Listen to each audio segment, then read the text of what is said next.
CA को लेकर इस वक्त की सबसे बड़ी खबर दिल्ली से है। दिल्ली में हिंदू शरणार्थियों का प्रदर्शन इस वक्त शुरू हो चुका है। दिल्ली के सीएम अरविंद केजरीवाल के खिलाफ कई हिंदू शरणार्थी प्रोटेस्ट इस वक्त कर रहे हैं। सीएम केजरीवाल के घर के बाहर हिंदू शरणार्थी प्रदर्शन कर रहे हैं, जिनकी तस्वीरें इस वक्त हम आपको दिखा रहे हैं। ये फिलहाल जो तस्वीरें आप देख रहे हैं अरविंद केजरीवाल के घर की बाहर की तस्वीरें हैं, जहां सैकड़ों की संख्या में हिंदू शरणार्थी पहुंच चुके हैं। हाथों में बैनर पोस्टर है और साथ ही साथ वो सारे कागजात जो भारत में रहते हुए भारत सरकार की तरफ से उन्हें मिला है। और अब भारत सरकार सीएए के जरिए इन्हीं शरणार्थियों को नागरिकता देने जा रही है, जिसको लेकर कई राज्यों के सीएम ने बवाल कर दिया है।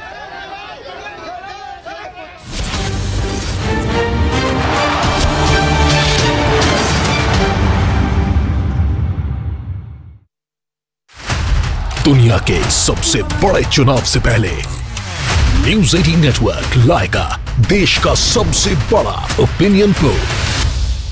21 राज्य, 518 संसदीय सीट, 1 लाख से ज्यादा लोगों की राय, देश की जनता से सीधा संवाद और उनकी राय। एक सबसे बड़ा पोल, 20 चैनल्स, 16 वेबसाइट्स पर। अब तक नहीं हुआ ऐसा opinion poll. News 18 mega opinion poll, आज शाम 6 से रात 10 बजे सिर्फ न्यूज़ 18 इंडिया पर। 2% वोट शेयर मिलने की उम्मीद है और इंडी गठबंधन को 29% वोट शेयर मिलने के आसार हैं। ये हरियाणा की तस्वीर हम आपको दिखा रहे हैं। तो महामुकाबला होगा, उससे पहले किस तरह की तस्वीर बनती नजर आ रही है, एक अनुमान इस मेगा ओपिनियन पोल के जरिए हम आपको मॉर्निंग प्राइम में इस वक्त दिखा रहे हैं।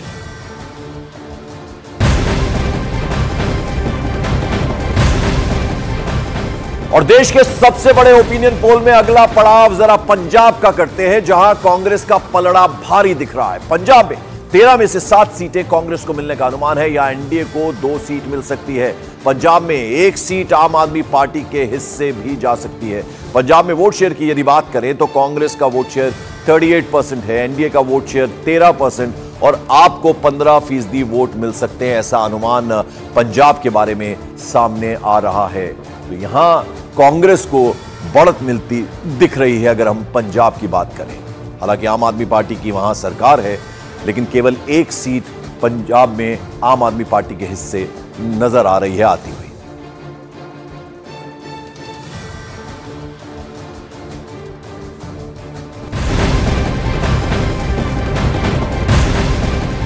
और देश के सबसे बड़े ओपिनियन पोल में अब बात जरा देश की राजधानी दिल्ली की कर लेते हैं। इस बार भी दिल्ली की सभी 7 लोकसभा सीटें बीजेपी को मिलने का अनुमान है। इंडी गठबंधन को 1 भी सीट मिलते हुए नजर नहीं आ रही है, तो एक बड़ा झटका यहां इंडी गठबंधन को। हालांकि यहां पर भी अगर हम बात करें, दिल्ली में तो आम आदमी पार्टी की सरकार है, लेकिन वो असर उनका कोई नजर नहीं आ रहा लोकसभा चुनावों में। और कांग्रेस की बड़ी कोशिशों के बावजूद, हालांकि दोनों आम आदमी पार्टी और कांग्रेस मिलकर चुनाव लड़ रहे हैं, 4 और 3 का कॉम्बिनेशन है, लेकिन यहां उनका अकाउंट नहीं खुलता हुआ नजर आ रहा है अनुमान के मुताबिक। और बीजेपी 7 की 7 सीटें जो उनके पास पिछले चुनावों में भी थी, 2019 में भी, वैसी ही रिपीट परफॉर्मेंस बीजेपी की दिख रही है देश की राजधानी दिल्ली में।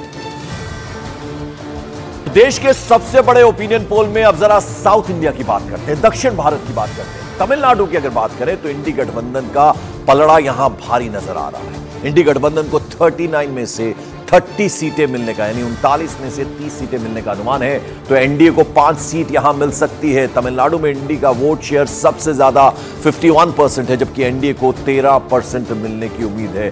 लेकिन यहां परफॉर्मेंस अगर हम बात करें तो बीजेपी की परफॉर्मेंस यहां, यानी एनडीए की परफॉर्मेंस अच्छी दिख रही है पिछले चुनावों के मुकाबले में। तो हम अगर बात करें दक्षिण भारत के राज्य तमिलनाडु की, तो यहां अगर आप देखें तो गठबंधन में पलड़ा गठबंधन का भारी नजर आ रहा है, यानी इंडी गठबंधन को 39 में से 30 सीट्स मिलने का अनुमान है। और वहीं अगर एनडीए की बात करें तो 5 सीटें मिल सकती हैं। तमिलनाडु में इंडी का वोट शेयर सबसे ज्यादा 51% है, जबकि एनडीए का 13% है। All the hard work Modi ji has done for the empowerment, for the prosperity he has brought to our country, and 2024 will deliver historic results across our country. It's very clear that Modi ji, when he comes back to power for the historic 3rd straight time, he is going to come back after crossing 400 seats. NDA. And in Tamil Nadu also it will be a historic number. तो BJP की इस दूसरी list की हम बात करें तो कई बड़े चेहरों के नाम इसमें शामिल हैं, जिसमें केंद्रीय सूचना और प्रसारण मंत्री अनुराग ठाकुर का नाम है। हिमाचल प्रदेश के हमीरपुर से इन्हें टिकट दिया गया है। वहीं अगर हरियाणा के पूर्व मुख्यमंत्री मनोहर लाल खट्टर की बात करें, अभी से कुछ दिन पहले उन्होंने इस्तीफा दिया, तो वो करनाल से पार्टी ने उन पर दाव लगाया है और लोकसभा का प्रत्याशी उन्हें चुना गया है। केंद्रीय मंत्री हैं पीयूष गोयल, उन्हें मुंबई नॉर्थ से कैंडिडेट बनाया गया, नहीं वहां से वो चुनाव लड़ेंगे। उसके अलावा केंद्रीय मंत्री हैं, अगर हम एनडीए सरकार की बात करें तो सबसे अच्छा काम ये मंत्री कर रहे हैं नितिन गडकरी। एक बार फिर से उन्हें नागपुर से मौका दिया गया है। केंद्रीय मंत्री प्रहलाद जोशी कर्नाटक के धारवाड़ से चुनाव लड़ेंगे और कर्नाटक के पूर्व सीएम बसवराज बोम्मई हावेरी से चुनाव लड़ेंगे, जबकि तेजस्वी सूर्या बेंगलुरु दक्षिण से उम्मीदवार होंगे। अनिल बलूनी को उत्तराखंड के गढ़वाल से लोकसभा का टिकट दिया गया है। वहीं अशोक तंवर सिरसा, गुरुग्राम से राव इंद्रजीत सिंह और फरीदाबाद से कृष्णपाल गुर्जर चुनाव लड़ने वाले हैं। और त्रिवेंद्र सिंह रावत, साथ ही साथ प्रहलाद जोशी ने टिकट मिलने पर पार्टी नेतृत्व को धन्यवाद किया है और लोकसभा चुनाव में बीजेपी की जीत का दावा कर दिया है।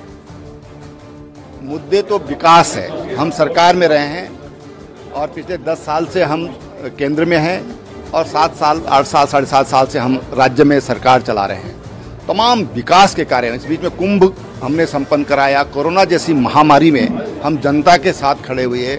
दूसरी बात, हमने सड़कों का जो डेवलपमेंट किया है, रोड्स का जो डेवलपमेंट किया है, कुंभ के दौरान जो विकास के काम किया है। हरिद्वार में मेडिकल कॉलेज बनाया है, डिग्री कॉलेज बनाए हैं, अन्य बड़े बड़े हॉस्पिटल बनाए हैं। हर्रावाला में कैंसर हॉस्पिटल बनाया है, तमाम तरह के सीपेट बनाया यहाँ पर और नेशनल लॉ यूनिवर्सिटी यहाँ पर बनाई है।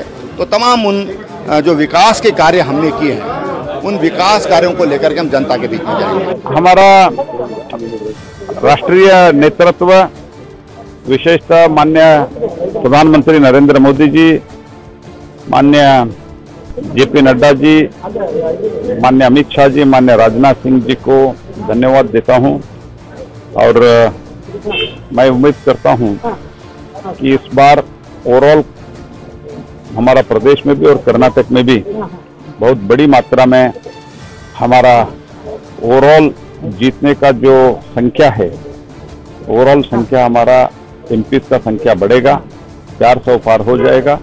बीजेपी अकेला 370 सीट से ज्यादा हम जीतेंगे। खबरों की दुनिया का ऐसा तूफानी बुलेटिन जो आपको देगा हर खबर की इनसाइड स्टोरी, जो आपको दिखाएगा खबरों का सच्चा और सटीक एंगल। इसलिए जुड़े रहिए न्यूज 18 इंडिया के साथ, क्योंकि मॉर्निंग प्राइम में हम आपके लिए लेकर आए हैं वो खबरें जो डालती हैं आप पर सीधा असर। खबरों पर होगी विस्तार से चर्चा, हमारे रिपोर्टर्स हमारे साथ होंगे, वरिष्ठ पत्रकार होंगे।